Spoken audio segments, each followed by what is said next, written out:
Green light. For this problem, for part A, we are trying to find the approximate rate of change at t equals 6. So to do this, we are going to use a linear approximation of the secant line between t equals 5 and t equals 7, since we know 6 will lie between that. So we're going to find e of t at 7, which is 21, minus e of t at 5, which is 13, and divide that by t equals 7 minus t equals 5. So that is going to give us 8 over 2 equals 4. So our answer then, since we're in hundreds of hours, is 400 entries per hour. Red light. In this next part, we're going to need to use the trapezoidal area formula. Can you tell me what it is? Base 1 plus base 2 divided by 2 times height. Green light. So to approximate this integral using the trapezoidal sum, we are going to need to use the trapezoid formula where we look at each of the 5 subintervals we have, and the y value for, let's say, the first subinterval would be between 0 and 2. The h would be 2, since 2 minus 0, because that's going to be the distance between the 2 vertical lines that are parallel, and the 0 and the 4 are going to be the 2 parallel lines, the 2 bases, when we make the trapezoid. So we're going to now plug it in for each trapezoid.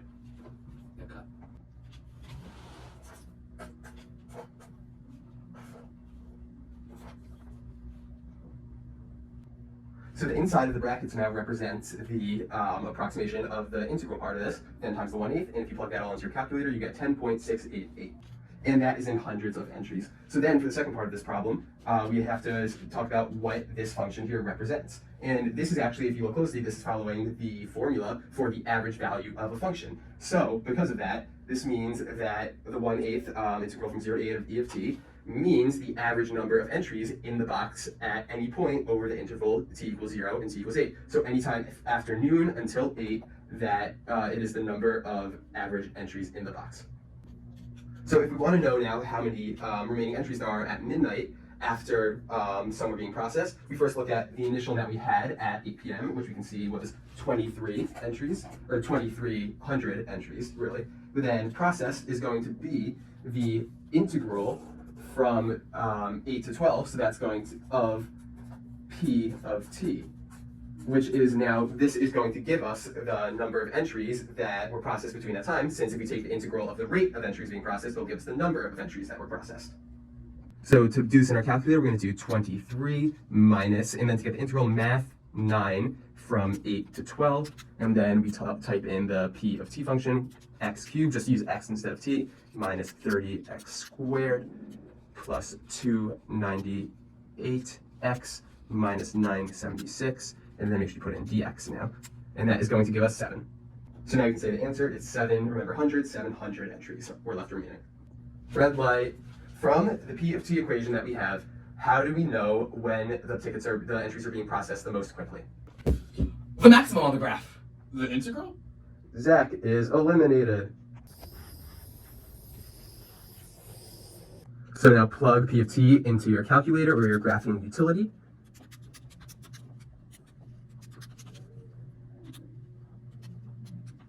And make sure your window is set from 8 to 12, since that's the domain we're given. And you may need to set your y values if they are not in appropriate range. And from here, we can clearly see that they're being most quickly, that the entries are being most quickly processed at t equals 12, since that is where the maximum of the rate that they're being processed is. And the rate is equal to how fast they're being processed. Red light. What do we do to find how many people entered the escalator from time 0 to 300 seconds? The derivative, the integral. Michael is eliminated.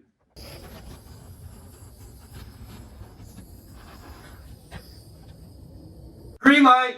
So you're going to take the integral from 0 to 300 of the function, which is r of t, dt. Math 9 to take the integral from 0 to 300 of the function, which is very long. After all that, we get 270, which means that's how many people entered the escalator. We know that there's 20 people at the start, so we have to count for that. And we know that over the course of the 300 seconds, 270 people entered. We also know that every second, 0.7 people exit the line, so we have to count for that, and they leave for 300 seconds. Calculator, we get 80 people. We know that at time 300, there are 80 people in line, So to find out when there are 0 people, we also know that every second we're losing 0.7 people. So since we're finding the first time after 300 seconds, we account for that 300. That's where the minus is here. We want to know when it equals 0 people. For here, it's simple algebra. So after plugging this into my calculator, we get the time. The first time there's no one on the escalator, we get 414.286 seconds. Part T asks us to find when there's the least amount of people online between time equals 0 and 300 seconds. For that, it's asking basically just it's screaming at me. I need to apply the extreme value theorem, which means I need to find the equation for how many people there are online, and then I need to take the derivative of that and find out when that equals 0, and we'll get to that. So to find how many people there are at any given point, we have to use our given equation, which is rate, and take the integral of that. So I'm going to call this how many people there are, P of t, is the integral from 0 to any time t of r of t, but we need minus 0.7 because at every second, at every t, 0.7 people are leaving with respect to t. And we also have to add the 20 people online at time t equals 0.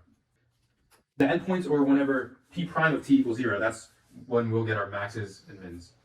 The fundamental theorem of calculus tells us that the derivative of an integral is just the equation inside. So p prime of t is simply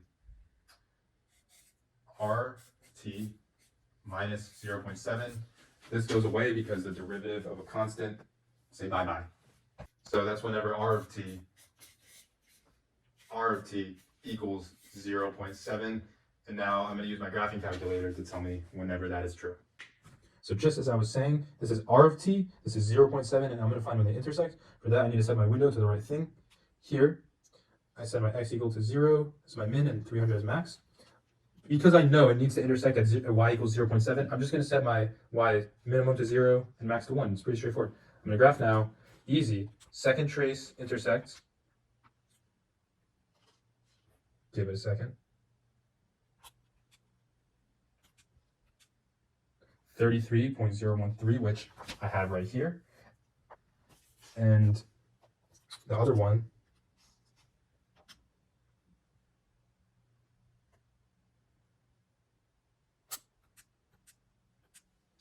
occurs at t equals 166.574, which is up here. And yeah, these are again the endpoints of and then these are the x values where r of t equals 0.7. I plug these back into the original equation because that's where it all goes back to. As you can see, the smallest number is indeed occurring at t equals 33.013, and we have a minimum people, it rounds to a whole number of 4. So that is the minimum of people at line throughout the entire from 0 to 300 seconds. The least people we have is indeed just 4 people. Question A of this problem asks us to find the average rate of change over the interval from 0 to pi. So, to do this, we'll use our slope formula. That is f of pi, which is, according to our f of f equation, e to the power of pi times the cosine of pi, minus f of 0, which, according to our equation, that's e to the 0 times the cosine of 0, all over our upper bound minus our lower bound, which is pi minus 0. This can be simplified to, since the cosine of pi is -1, e to the pi can stay where it is, that's negative e to the pi, minus e to the 0 is 1, the cosine of 0 is also 1, so that just becomes -1 over pi. And our problem is solved. The next problem asks us to find the slope of the tangent line at a specific point, and the first step of this is to find the general derivative of f of x. Red light, what tool will we use to find this general derivative? Mean value theorem. Product rule. Slater has been eliminated. Oh, it is really not going to go. Green light, that's correct. We have to apply the product rule. So first we'll find the derivative of e to the x, which as you know is e to the x, just this function, which is the cosine of x. We have to add that to the derivative of the cosine of x, which as we know is the negative sine of x, times just e to the x, just the Planck function, and that is our general derivative. I have simplified this equation by pulling out an e to the x, and now I have to plug in my point, which is 3 pi over 2. So that's e to the 3 pi over 2 times the cosine of 3 pi over 2 minus the sine of 3 pi over 2. The cosine of 3 pi over 2 is 0. The sine of 3 pi over 2 is -1. So you get -1, which is really a positive e to the 3 pi over 2. The next question asks us to find the absolute minimum between 0.0 and 2 pi. Now there are 4 numbers, the critical numbers that we need to identify in order to test to see if they are a minimum. These are our boundary numbers, which are 0 and 2 pi, and also when our general derivative of our function is equal to 0. Luckily, we defined our general derivative right here. Now, thinking graphically, e to the x will never equal 0. However, cosine minus sine of x will when the cosine of x is equal to the sine of x. Using our number sets here, and looking at our unit triangle, the only point when this over the hypotenuse will be equal to this over the hypotenuse are when they're equal. And that is located at angles pi over 4, and 5 pi over 4, because that is when the sides of these legs also align. Therefore, our points to test are 0, pi over 4, 2 pi, and 5 pi over 4. Now I'm going to plug these numbers in to our parent equation.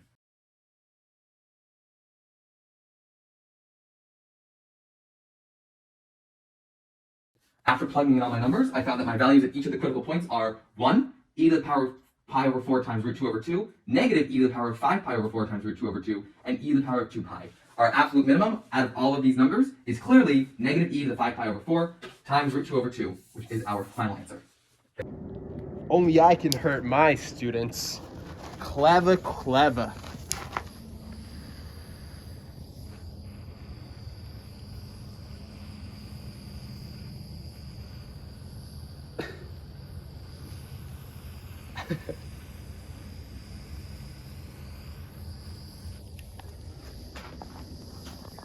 Is this thing on?